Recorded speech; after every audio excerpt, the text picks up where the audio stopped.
Surat police દ્વારા શહેરમાં ઠેર ઠેર સીસીટીવી કેમેરા લગાવવામાં આવ્યા છે। સીસીટીવી કેમેરા દ્વારા મોટા ગુનેગારો સહિત સામાન્ય વ્યક્તિઓની કોઈ વસ્તુઓ ગુમ થઈ ગઈ હોય અથવા ભૂલાઈ ગઈ હોય તો તેને મેળવવામાં પણ કામ આવી રહ્યા છે। ત્યારે એક દંપતી રિક્ષામાં 5 લાખના દાગીના ભરેલી બેગ ભૂલી ગયા હતા। આ અંગે સરથાણા પોલીસની જાણ કરવામાં આવતા સીસીટીવી આધારે રિક્ષા ચાલકને શોધીને બેગ પરત આપી હતી।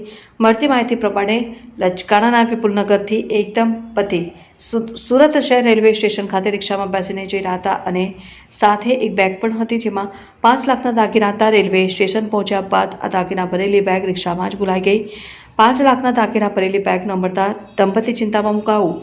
ત્યારબાદ આ અંગે સરથાણા પોલીસમાં જાણ કરવામાં આવી। ચિંતામાં મુકાઈ ગયેલા દંપતીએ સરથાણા પોલીસના ઇન્સ્પેક્ટર MP ઝાલાને રજૂઆત કરી હતી। કિંમતી દાગીના ભરેલી બેગ હોવાથી સરથાણા પોલીસ દ્વારા તાત્કાલિક સીસીટીવીના આધારે તપાસ હાથ ધરાઈ। સીસીટીવી તપાસ કરીને જે રિક્ષામાં બેગ ભૂલાઈ ગઈ હતી તેના રિક્ષા ચાલક સુધી પહોંચ્યા હતા અને રિક્ષા ચાલકનો સંપર્ક કરી તેની પાસેથી બેગને પરત લેવામાં આવી હતી। ત્યારબાદ આ બે દંપતીને સુપરત કરવામાં આવી હતી, જેથી દંપતીએ પોલીસનો આભાર વ્યક્ત કર્યો। ભૂલી ગયા હતા ગાડીમાં, એટલે મેં જોયું ઠેલામાં, એટલે મેં કીધું કે કાર્ડ બાર્ડ હોય તો મેં કીધું જો પછી આમાં જોયું મેં ઠેલો કરીને ઘરાણા હતા, હું સીધો લઈને પોલીસ સ્ટેશન આવ્યો।